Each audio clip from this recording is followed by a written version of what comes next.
Good morning, beautiful people. Welcome back to my channel. You know what to do. Like, share, and subscribe. And do what? Tell a friend to come on with it. So as you can see, my rebellious phase did not last. The piercing, the ring that they used was way too short. It couldn't gone. It couldn't have gone all the way through, nor that it would have, because when your nose swells, do you know what I mean? And the gristle is thicker than normal. But anyhow, I've digressed. So today I wanted to talk about how to get on the property ladder and what a step of faith I took when I actually purchased my home here in Wales.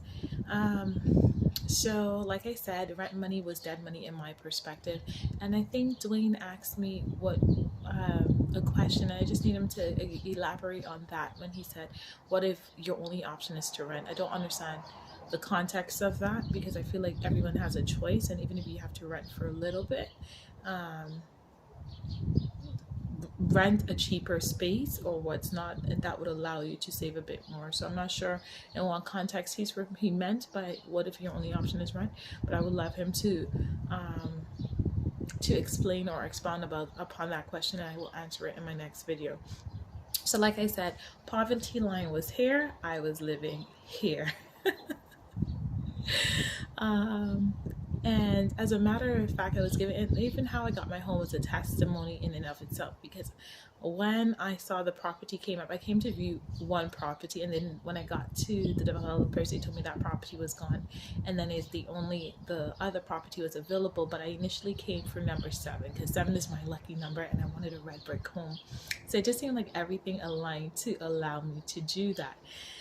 So I got there, they were like, yeah, blah blah blah.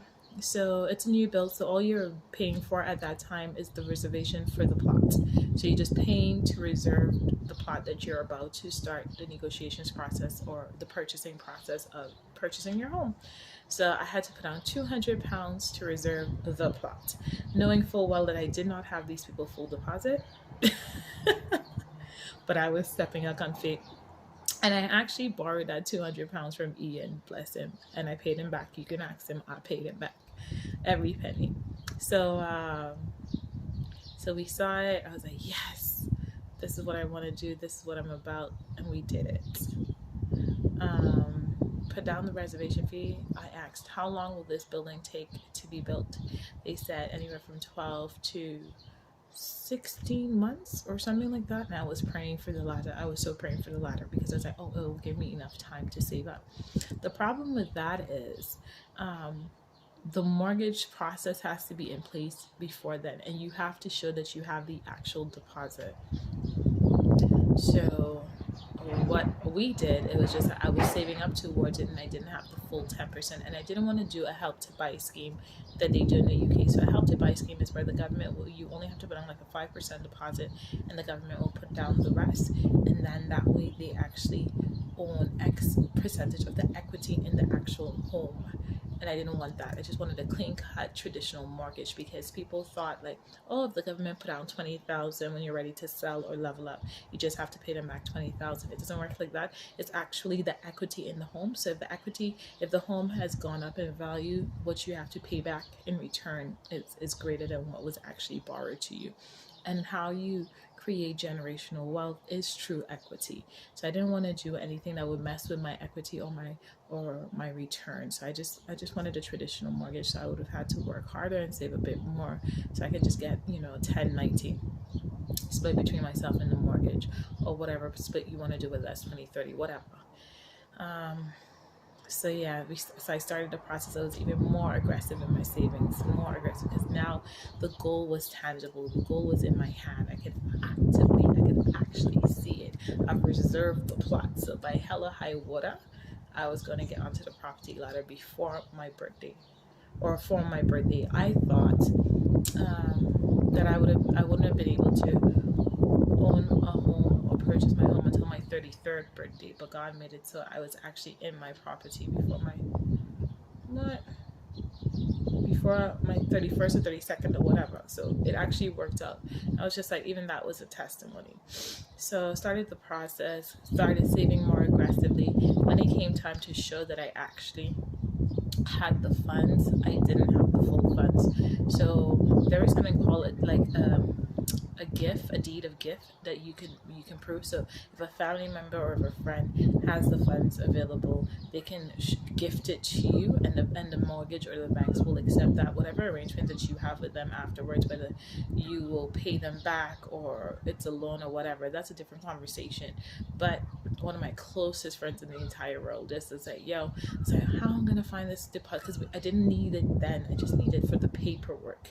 I knew by the time I was ready to actually close on the property, I would have the full deposit. But for the mortgage, I needed for the mortgage lender, I needed to show that it was already in the account sitting, which it wasn't. So one of my closest friends was this. I was like, oh, what do I do? Do I take out one of these payday loans, which is crazy, and that might affect my credit, to show that I just have the money and then just pay it back or whatnot? And she was like, don't worry about it, I got you. And she transferred thousands from her business account, and she was just like, yo, it's cool, I know that you got me. And it goes on the strength of your character as well. It was nothing. She was just like, I know that I'll be good for it, so when you got it, just, when everything is straight, just send it back or give it back or whatever. So I was just like, wow, it really touched me, because it wasn't even a second thought. She didn't question my character or my integrity. She just knew that I would honor my word. Hey guys, sorry about that. So I'm back. I hate it. Every time I start recording, that's when a call comes through. And it was a private number. I picked it up and no one responded. So I'm not sure what that is all about. But yeah, back to the point. So funds was transferred via a deed of gift. And I was able to show the mortgage lender that I had with the amount, with she transferring what I already had. I showed that I had the full amount ready and waiting to go to start this. To say that the whole process wasn't smooth would be a lie. It wasn't. I had some major obstacle when it came to closing. My solicitors was giving the other side hassle. There was a whole bunch of back and forth, and actually, from on the day that I closed, I was on the phone from 7 or 8 o'clock in the morning till 8 p.m. at night. I was exhausted. I knew that it was about me breaking generational curses and changing a pathology or a pattern. I think in this country, everyone takes for granted that they're able to get on the property ladder and as soon as possible, or their parents are able to give them a deposit or help or whatever. But when you're coming like from grassroots and you have to figure it out all on your own, and you're a foreigner in someone else's country, and I say foreigner, but I've been here for over 15 years. Do you know what I mean? So it's hard. It's funny because it's just like, where is home? Like home, I always say home is St. Martin, and that's family, that's blood, that's history, that's somewhat some to extent legacy. But all of my tertiary years have been here. I became a woman here. I came to this country when I was 19 years old on my own. Do you know what I mean? From a small island, and I had to figure it out. I've paid taxes here, I've contributed here, I've done everything here. So for someone to look at you and say that maybe you don't necessarily belong here or what's not, I don't know, it rubs a little bit different. Do you know what I mean? And I've actually voted here more so than I've voted back home. So anyhow, I've digressed. So we did that on the day of closing. Oh my days, it was a whole bunch of back and forth. But these people were pretty much, so now I had the full deposit. Money was already transferred to solicitors. It was already in escrow. All we need to do was sign the papers to say legally, boof, everything is done, everything is checked, all the checks, whatever. And I think they were just waiting on one document from my employers that basically said I was a permanent employee. I was working where I was working, and that was that. And they had everything else, but my solicitors was just making a big deal off of it. And I said, let's tentatively close pending sight of this document, because you could do that. Do you know what I mean? So I couldn't understand. I actually negotiated my own closing, and I should have gotten that money, to be quite honest, because my solicitors firm weren't acting on my best interest. And I was saying that because they not only represented myself, but they also represented the mortgage lender. So I felt they were acting more on behalf of the mortgage lender, and refused to see how significant this milestone was for me as an individual. And I basically said, if there's a conflict of interest here, I could go somewhere else, because then you're being negligent on my behalf. You're not acting in my best interest. I then had to get to then the developer, one of the sales ladies, bless her, she was like a godsend. She really worked hard with me, because both solicitors were acting a fool. both firms of solicitors. My solicitors was acting crazy, and the developers' solicitors were acting crazy.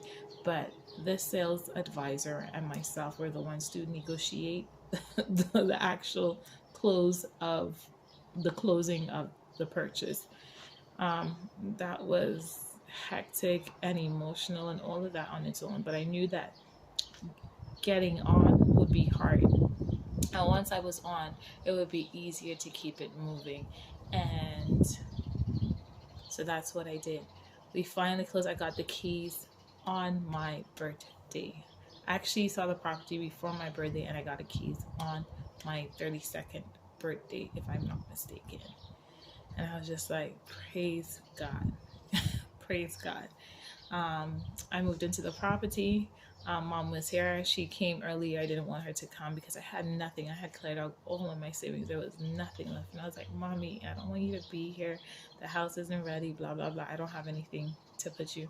And Mom was just like, I don't care. Where you are, I'll be. And Mommy and I slept on the floor with just my teddies and my blanket for like 2 weeks or something like that, until I was able to start to get little furnitures and furnishings and stuff like that. But it was an amazing journey. And I say all of that to say this: wherever you are, start. Do you know what I mean? Or some people think that they have to purchase their first home where they're actually living. No, just get onto the property ladder.